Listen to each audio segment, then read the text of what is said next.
Unawain natin ang nangyari kagabi. Hindi natin dapat palampasin to. Siyempre. Ikaw, Boss Mike, anong masasabi mo? Susundan ka namin at may isasabihin kaming importante yan. Sa akin, ang tanong ko rito, dahil kayo naman matitino, ano? Oh.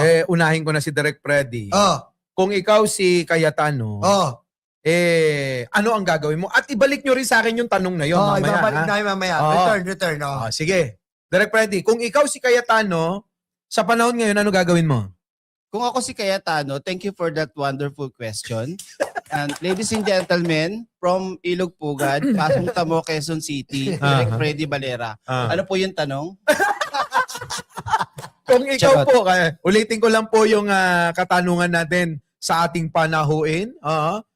Kung kayo po si Alan St. Peter Cayetano, ano po ang gagawin nyo sa ngayon? Nagkakagulo ang mga Pilipino. Well, I do believe our children, our future, teach them well. Charot. Siyempre, dapat ang unang-unang ginagawa ng ating mga butihing tanginang senador nyo, dapat sumunod kung ano dapat yung tamang gawin na naayon sa batas, sa konstitusyon, at kung meron mang maliit na problema, ito ay dinadaan sa maayos na pamamaraan, hindi sa isang scripted na putang inang barila na yan. Bariling ko kayo eh. Actually, meron na tayong narinig, ano? New law. Pero mamaya ako tatalakayin yun kasi nga may katanungan eh. Kung ikaw si Cayetano, ano ang gagawin mo sa panahon ngayon? Ibabalik ko ito sa mga lumang salawikain ng ating bayan. Ang ating mga bayani ay namatay para sa ating mga sariling kababayan. Kapakanan ng nakakarami, kapakanan ng taong bayan. Ikaw pusang ina mo, Cayetano, sinasanla mo ang dignidad, integridad ng Senado sa isang kriminal. Hindi mo maitatanggi, nagsalita ng ICC, nagsalita na ang Supreme Court na hindi pwedeng tumugon diyan sa International Criminal Court. Pero ikaw, sa pagkakagulong niyan, pinili mo pa rin protektahan si Bato. Napakakupal mo.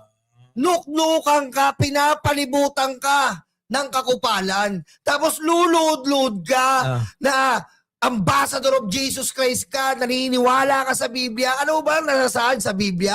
Huwag mo kakalungin ang anumang kademonyuhan at kamalian. Pero ikaw, literal na kinakanlong mo. Nasaan na ngayon? Nakawala. Ikaw ang dapat managot yan. Yun lang, Boss Mike. Salamat. Ayun. Heto na nga, bago mo sagutin, yung tanong mo sa amin ay babalik sa'yo. Babalik na Ibalik mo. Meron mo na ako gustong malaman na sagot mula sa'yo, Boss Mike. Para sa'yo ba, ang senador ba natin nagmumukhang senador lang ng Nino? Sa akin kasi, may mga senador tayo na talagang ginagampanan ang tungkulin para sa bayan, para sa konstitusyon, at para sa mamamayang Pilipino. Tama. Marami namang ganyan.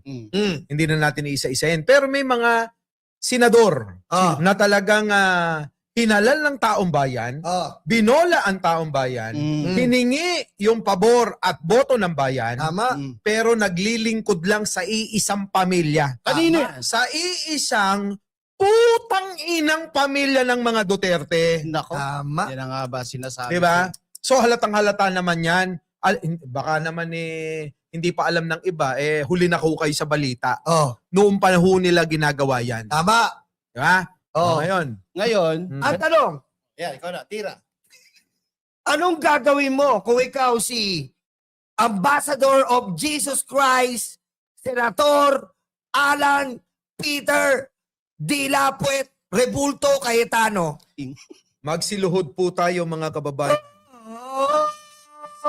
Kung ako po ay inyong pauunlakan sa inyong mga puso't isipan. Tatanim ko po ang kaisipan na dapat mayroon po tayong prinsipyo. Hindi lang po prinsipyo, kung hindi yung pong tinatawag na paggalang Praise sa the Father! paggalang sa Diyos. Praise the Father! paggalang sa karapatang pantao. Opo. Hallelujah, brother! Ang problema ko, may utang ho ako sa mga Duterte. Kaya hindi ko po pwedeng gawin yun. Aray mo. Tama ba? Tama. Hindi ko po pwedeng gawin yun. May Tama. utang ako sa mga Duterte. Oo. Oh. Kasapakat yan eh. Kasapakat. Yan si Cayetano. Teka lang ha. Ito po, gusto ko maging malinaw. Nakita mo, immediately, ang CCTV po ng si Bato ay nadapa na pinapalabas niya ni wrestling niya yung NBI. Immediately po nilabas nila. Pero ngayon po, anong nangyayari sa sinasabi nilang gulo kagabi? Nasa ng CCTV? Hindi namin kailangan makita yung mukha mo kay Tano sa press con mo kanina. Ipakita mo ang CCTV. Ipakita mo ang kalinawan sa nangyari kagabi na scripted. Nakakaya kayo. Iniscripted nyo. Ang papangit nyo gumanap. Ha? Ang papangit nyo gumanap. Si Bongo nag-live, may ilaw. Ikaw nag-live ka, walang ilaw. Ano?